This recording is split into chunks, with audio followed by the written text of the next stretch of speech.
Lo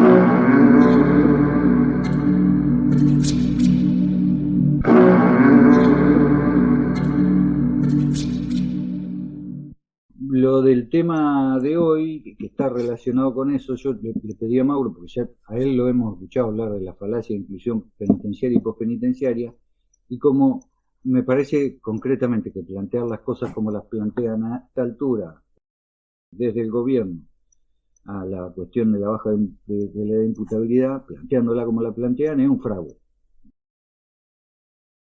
Un fraude respecto de los propósitos y los principios de la convención, y como la falacia también puede ser entendida como un fraude, como parte de un engaño, y Mauro de alguna manera trata desde su trabajo, no solo de señalar eso, sino también de hacer algo con eso. Le pedí a Mauro que nos cuente hoy, bueno, cómo piensa esta cuestión de la falacia penitenciaria y postpenitenciaria, y qué es lo que él ha hecho concretamente en una institución, lo que fue el Centro de Contención de Moreno. Él me envió una parte del blog que yo compartí con ustedes, en la que se puede ver cómo, además de leer algunos detalles que él pone ahí de manera escrita, cómo en una experiencia de video se puede captar a un operador, a alguien tratando de operar con la literatura para incluir a los chicos en un trabajo de resignificación. Bueno, Mauro, si querés, contanos desde dónde pensás la cuestión esta de la falacia, de la inclusión postpenitenciaria en relación a la adolescencia en particular.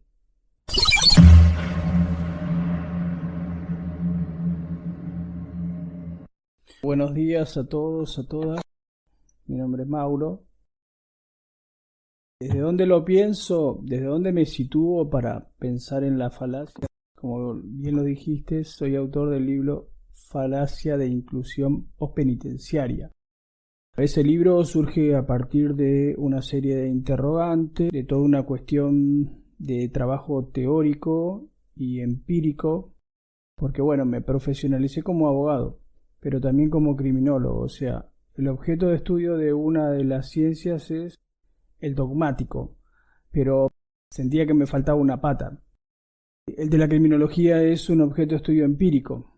Entonces, falacia tiene detrás todo un trabajo etnográfico y pudimos recabar un montón de información que cuando nos adentramos a estudiar sobre este objeto nos dimos cuenta que datos oficiales no hay. Empezamos a obtener toda la información con toda la experiencia del espacio justicia restitutiva, que el espacio justicia restitutiva también nace como respuesta a algo, a un pensamiento penal hegemónico, ¿no? Para tomar distancia, para producir conocimiento o intentar producir conocimiento desde un lugar distinto para tratar de dar respuesta a las respuestas que no veníamos encontrando. Bueno, el anclaje de falacia de inclusión es un ensayo de criminología decolonial y la corriente de pensamiento de la red de modernidad colonialidad. Ese es el anclaje teórico.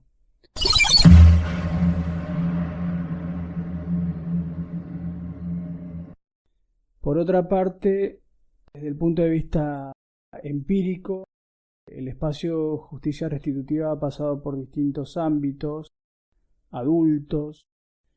Antes de ir al centro de contención Moreno, lo que es el Fuero de Responsabilidad Juvenil, veníamos de las unidades 46, 47 y 48 de San Martín, con los adultos y adultas de ese complejo. En este caso tomamos contacto, yo ya había tenido experiencia como defensor particular, ¿no? Y también como abogado de la Fundación Música Esperanza. Encontré un montón de cuestiones distintas a la que sucede con los adultos. Ahora, en el caso de la responsabilidad penal juvenil, conocimos a Rodolfo, yo lo había conocido siendo defensor, conocí a algunos miembros del equipo técnico, habíamos tenido una experiencia muy interesante que a mí me dejó mucho aprendizaje sobre cómo abordar un caso extremadamente complejo de modo multiagencial, ¿no? Y salirme de ese perfil litigante del abogado que tengo, ¿no? También que me habita. Entendí que no solo hay que posicionarse de modo litigante frente al juzgado y ante el rechazo plantear un recurso de apelación, de casación y todo lo demás, sino que aprendí a escuchar un poco más, a ver otras dimensiones que no veía anteriormente y saber esperar, aprender a esperar. Por eso a veces cuando escucho a los colegas y el comportamiento de los operadores judiciales los entiendo por la formación. Y bueno, me dejó todo ese aprendizaje que tenía que ver con otras cuestiones, que por ejemplo intervinieran otros actores dentro del proceso penal que no los tradicionales, no el fiscal, el defensor, el juez, etcétera. Entonces lo abordamos de modo multiagencial. El resultado fue otro y no el éxito en el resultado de esas excarcelaciones y todo ese tipo de cuestiones que a uno como abogado en el ejercicio de la defensa tiene la retribución de su trabajo realizado, ¿no? Pero que bueno, me dejó toda esa enseñanza. Y luego, como quedé vinculado con Rodolfo, me sumé al trabajo que venían haciendo otros espacios. El espacio Justicia Restitutiva es un espacio autogestionado. No tenemos ningún tipo de subvención ni arancelamiento de parte del Estado ni de nadie. Y bueno, nos sumamos a colaborar con el taller que veníamos dictando en otros lugares, como por ejemplo en la cárcel de San Martín, el complejo San Martín. Acordamos realizarlo en el espacio del centro de contención, un lugar muy interesante. Inclusive nos sumaron a un grupo de WhatsApp donde compartíamos con los distintos talleres las actividades que se realizaban. Y era una retroalimentación constante de quienes coordinaban en ese entonces, Rodolfo, Lilian y demás. Y era muy grato estar ahí.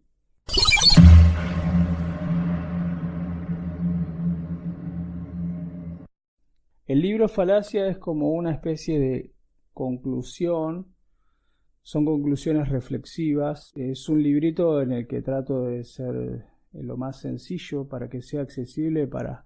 No sé, ahí se explica que hay un porcentaje de las personas que recuperan la libertad ambulatoria, egresada de las prisiones bonaerenses, que personas que no saben leer, que no saben escribir. Hay apátridas, hay personas que no tienen documento de identidad, estuvieron 10 años detenidas, pero no tienen documento de identidad y no es que lo extraviaron, no tienen partida de nacimiento. Y atravesó todo el Estado por esa humanidad. Defensorías, fiscalías, juzgados, patronato de liberados, bueno, el Estado en todas sus esferas, ¿no? Y bueno, con todas esas realidades y algunos datos, por ejemplo del CELIP de la Universidad Nacional de 3 de Febrero, donde expresa que las muestras que se tomaron para los distintos estudios, la mayor parte de las personas atravesó en su trayectoria criminal por los institutos de menores. Entonces, era todo un desafío trabajar con los jóvenes, lo hicimos, la experiencia fue muy grata, pero hoy, les decía, sigo sin entender cómo el Estado bonaerense, cómo la provincia de Buenos Aires materializó toda esa ira. En este sentido, tienen discursos promotores y garantes de derechos, defensores en la dimensión simbólica, sobre derechos humanos y todo lo demás, pero en la práctica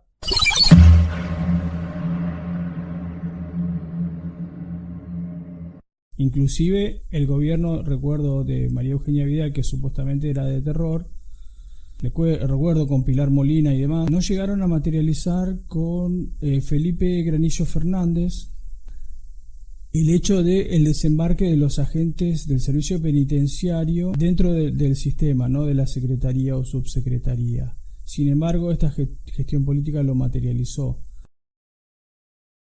Intervinieron ese centro de contención, rompieron con todos los procesos de justicia restitutiva, restaurativa, con todas las actividades que se realizaban allí, removieron a las autoridades. Nosotros obviamente con el espacio nos retiramos porque nosotros dejamos de asistir a un lugar donde los jóvenes salían a recibir cuando venía el PAN. Era un espacio prácticamente autogestionado, obviamente con reglas muy claras, ¿no? Con una atmósfera distinta. Y de repente que hubiera un policía en la puerta y que el trato fuera totalmente distinto, no. Decidimos cortar ahí esa experiencia. Lamentablemente, la decisión de que se intervenga ese centro, aparte, trajo la decisión de quemar la biblioteca popular, que después nos enteramos. Algo muy triste, muy lamentable, que me remontó a los epistemicidios. Que de hecho con los chicos tratábamos de problematizar, como decía Ezequiel, el tema de la resignificación. ¿Por qué? Porque hablábamos de procesos criminalizatorios. El orden secuencial era la asignación, la demanda y la fijación de rol social desviado, como de alguna manera el sistema termina perpetrando esta farsa, esta gran estafa, ¿no? Que tiene que ver cuando la persona asume ese rol que se le viene asignando tal vez durante toda su etapa vital. Y bueno, viendo distintas cuestiones, problematizando, recuerdo siempre uno de los jóvenes que en una de las actividades, porque nosotros irrumpíamos en general problematizando a través de las imágenes, lo que se denomina sociología de la imagen, luego también con música y también con la literatura, con el arte, y también lo problematizamos desde otro lugar, ¿no? Ver las máscaras, no sé, hasta el punto de vista con autores como Carl Jung y demás. Desde distintos lugares tratamos de enfocar lo mismo para que ellos se quedaran con algo y algo saliera de esos encuentros.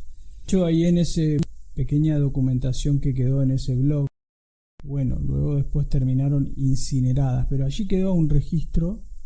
La cuestión era la siguiente: trabajábamos con las distintas etapas donde se asignan roles sociales, como en los barrios se asigna a los pibes. Bueno, problematizábamos sobre el dispositivo del pibe chorro, ¿no?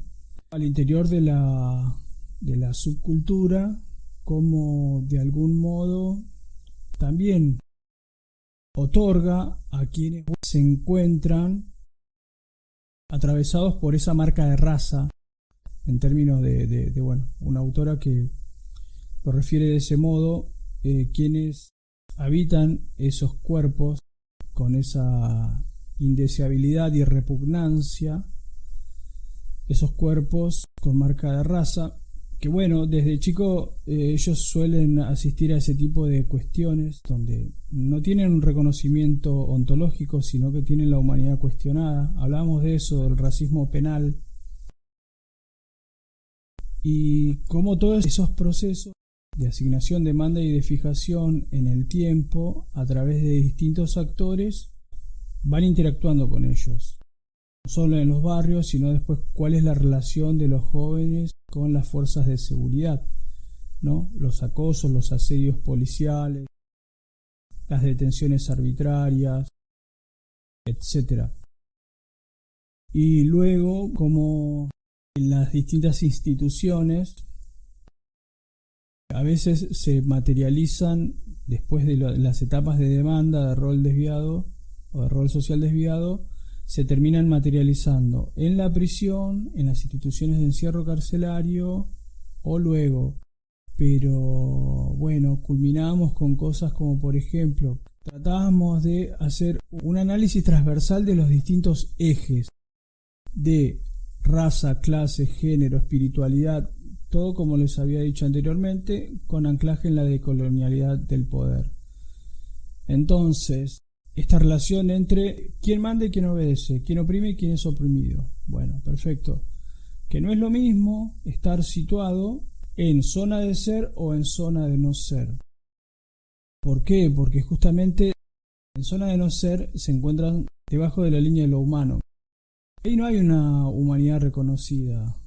Ahí obviamente puede aparecer una bala policial, puede aparecer cualquier situación que los despojes de esa humanidad. Entonces, situamos al dispositivo del pibe chorro en un lugar que nos permitía pensar sobre él y quiénes le asignaron y el por qué le asignaron todas esas características negativas, y que a su vez ese dispositivo a ellos les daba un lugar de cierto confort por el reconocimiento ontológico, ciertos privilegios al interior de la subcultura, y sobre todo de la subcultura carcelaria, ¿no?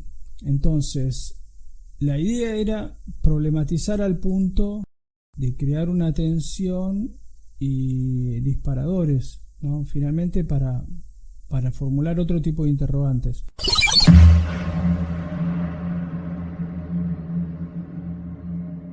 ¿Por qué soy cuando pude no haber sido?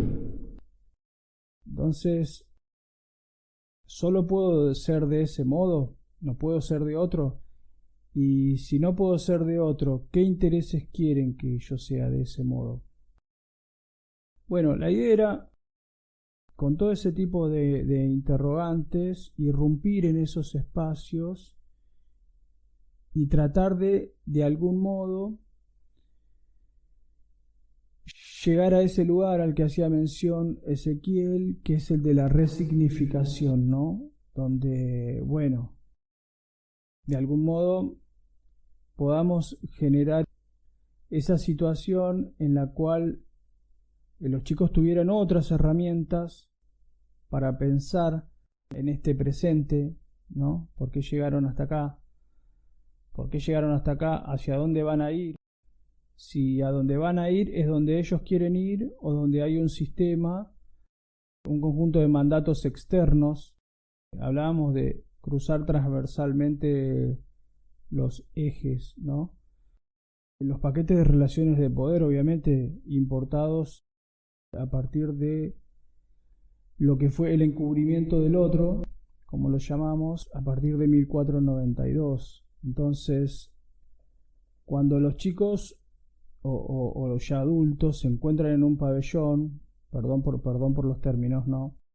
Pero bueno, y para tratar de hacer valer sus pergaminos, sus jerarquías subculturales, deben decir que yo soy el poronga del pabellón, ¿no?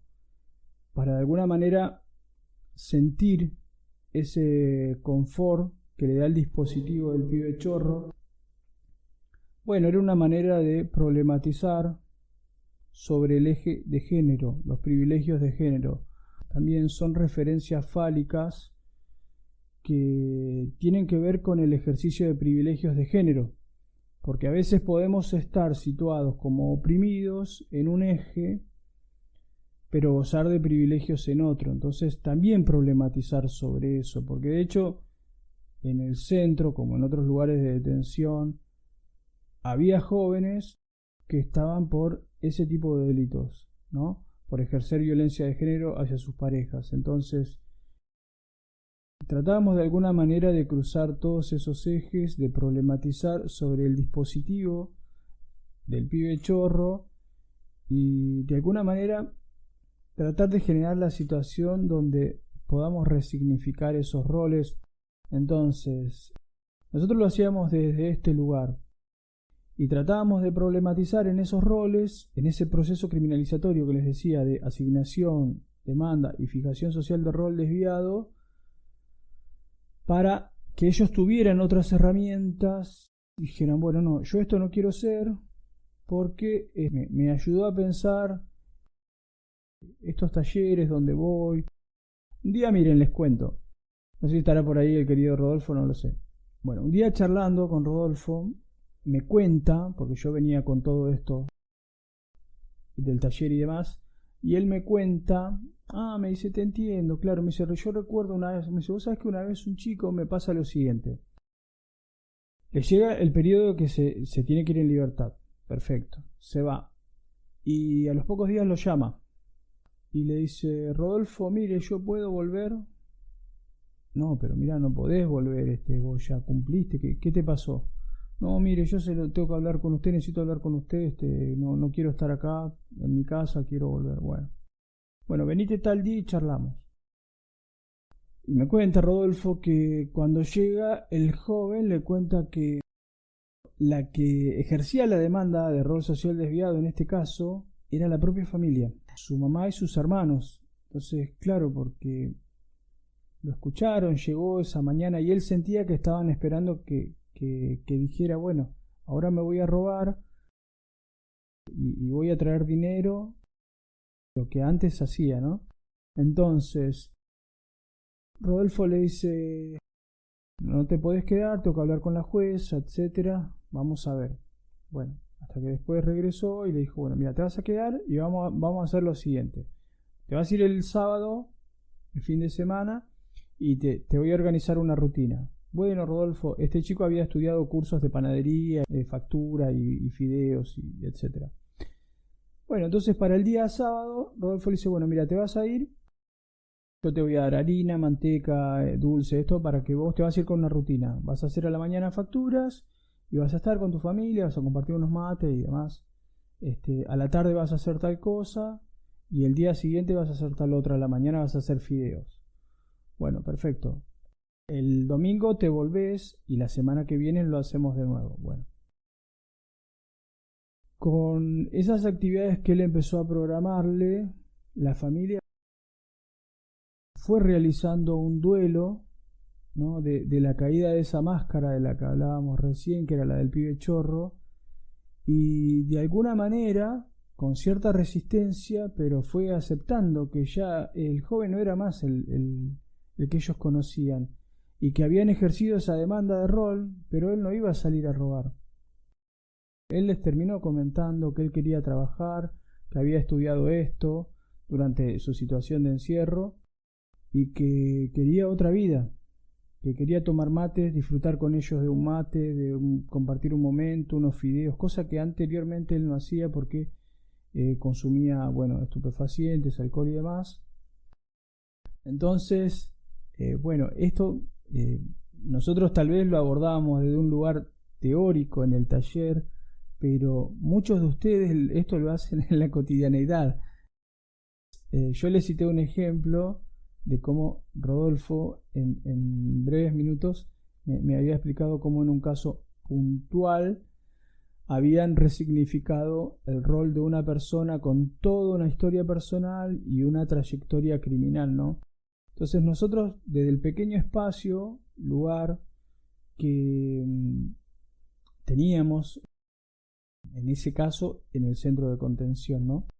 Porque el taller es un espacio itinerante, nosotros nos fuimos de ahí y continuamos en otros ámbitos.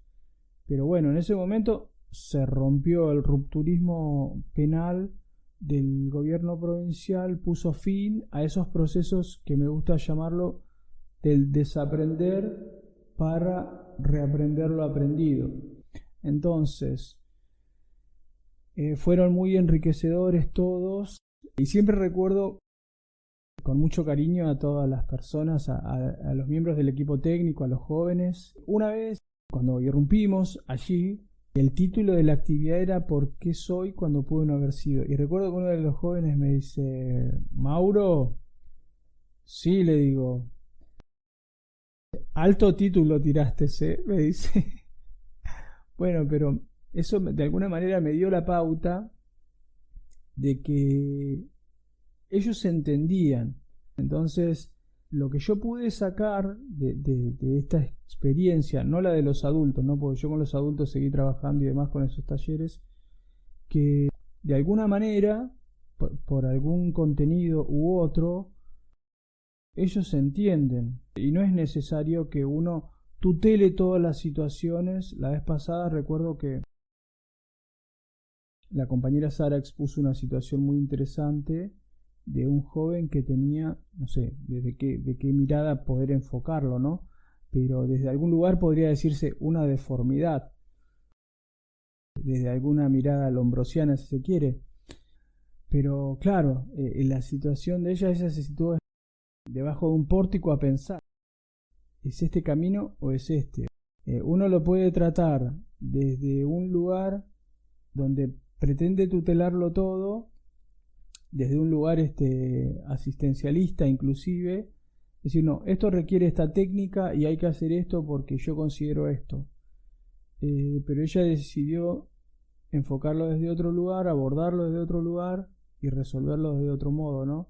Entonces, las cosas se pueden hacer de otra manera, eso me deja el aprendizaje. En principio, la experiencia del espacio justicia restitutiva es que en el caso de los jóvenes, sí, son muy lindas las narrativas sobre la inclusión, la promoción, la defensa de los derechos, pero cuando viene un gobierno que dicta una resolución donde los jóvenes a partir de los 18 años deben ir a las cárceles de adultos, donde cuando se toma esa decisión no se hace con los estudios, los análisis necesarios, porque la población carcelaria en ese momento era de 51.500 personas.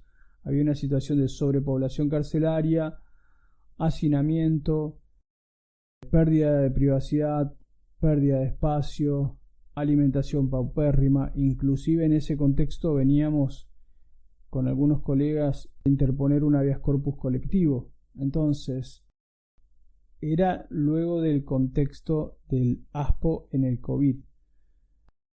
No era necesario tomar esa decisión, sin embargo, el gobierno provincial la tomó.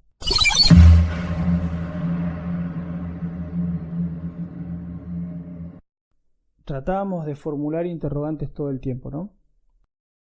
Una de las preguntas era si es posible incluir y excluir al mismo tiempo. Bueno, los mecanismos excluyentes donde supuestamente se incluye a las personas insertándolas dentro de la norma penal, bueno, ya desde ese punto es problemático, porque como lo dice Vera Malabuti Batista, una socióloga brasileña para quienes no la conocen, el Estado penal lo que hace es alegar que va a otorgar a las personas que no pudieron acceder al ejercicio de los derechos sociales puertas adentro de la prisión o dentro de los muros. Entonces ahí van a tener acceso a la salud, a la educación, a la alimentación, etcétera, etcétera, etcétera. Entonces, esa debe ser la aclaración que se haga en este tipo de contexto. Pero ni siquiera eso, porque como les decía, esto que vi en los jóvenes, en el Foro de Responsabilidad Juvenil, obviamente se ve multiplicado en varias veces con los adultos, ¿no? En las cárceles bonaerenses. Entonces, para concluir, entre los otros interrogantes que formulábamos es si es posible reinsertar a quien nunca fue insertar socialmente, ¿no? Y por otra parte, cómo son las relaciones sociales a partir de las clasificaciones raciales. Bueno, aquellas clasificaciones raciales que tuvieron origen con la colonización primaria y los debates de Valladolid, donde entre Ginés de Sepúlveda y Fray Bartolomé de las Casas dirimían sobre si los indígenas eran humanos o no eran humanos, si tenían almas, si no tenían almas, que eran humanos a cristianizar y demás. Bueno, luego todos los distintos procesos que han atravesado y cuál es la relación de los habitantes de los quilombos, las quilombolas, los palenques, las chabolas y las prisiones bonaerenses. Tratamos de pensar toda esa cuestión que autores como la socióloga Aymara llama herida colonial, ¿no? A los herederos de esos palenques, chabolas y quilombos, tratamos de pensar cómo se encuentran atravesados, cómo esa marca indeleble que otrora se aplicaba en los cuerpos de los esclavos a hierro candente, bueno, cómo hoy opera a través de otros mecanismos más sofisticados como son el registro de antecedentes penales de la Policía Bonaerense, Ministerio de Seguridad y el Registro Nacional de Reincidencia, ¿no? Como esos procesos de marcación, de manumisión, tienen que ver con sus ancestros. Bueno, es un gusto haber estado con ustedes hasta acá. Bueno, decir algunas cosas entre todo, Sí, tratando La llamada de finalizará en 12 minutos. aportar un poco a todo lo interesante que dijiste. Lo primero que quiero decirte en relación a esto que hemos hablado en más de una oportunidad respecto de la quema de una biblioteca, cuando algo insiste es que no lo podemos soltar, no nos suelta. A mí me parece una linda oportunidad esta para mencionar solo esto, como el poder, para llamarlo de una manera un poco fabulosa, digamos, ¿no? El poder quema bibliotecas, en otros lugares se hace alternativa a ese poder abriendo bibliotecas. Lo digo aprovechando que está Leo Rayo hoy acá como representante del Centro Cerrado Dolores, porque ellos han abierto una biblioteca y han abierto una biblioteca eligiendo que el nombre de esa biblioteca lleve el nombre de una persona que ha hecho su recorrido en determinado sector de menores, a quien yo conocí. Leo me avisó que esto se iba a dar, y solo quiero mencionar esto. Rodolfo también lo conoció, a Suster. Cuando tuve la oportunidad de hablar con Suster en el momento en el que los muchachos le hacían ese reconocimiento en Dolores, y lo que dijo Suster, en relación a lo que vos decías, Mauro, de lo que pudo ser, de lo que pudo no ser, Suster es una persona ya jubilada, que se alegraba de haber podido acompañarnos, me lo dijo a mí, ¿no?, en la implementación de la ley. Una persona que si uno lo conoce, por lo menos poco, digamos, no creería que podría decir eso, por varias razones. Bueno, hay una historia de un intento, por lo menos, de acompañar a algunos en la implementación de una ley. Esa implementación se encuentra con algunas dificultades que, como vos decís, tienen cierta procedencia, digamos, ¿no? Una procedencia actualizada, no solo en los dispositivos nuestros, sino también en los lugares donde esos chicos reciben las primeras marcas. Respecto de las marcas, y relacionándolo con el trabajo que mencionaba Sara que está haciendo en el centro de referencia, y lo que no hizo, por ejemplo, el centro de referencia cuando Rodolfo tuvo que tomar a un chico que le pidió volver y no lo rechazó Rodolfo, ¿no?, porque él lo podría haber tomado el centro de referencia, Rodolfo lo tomó y lo acompañó.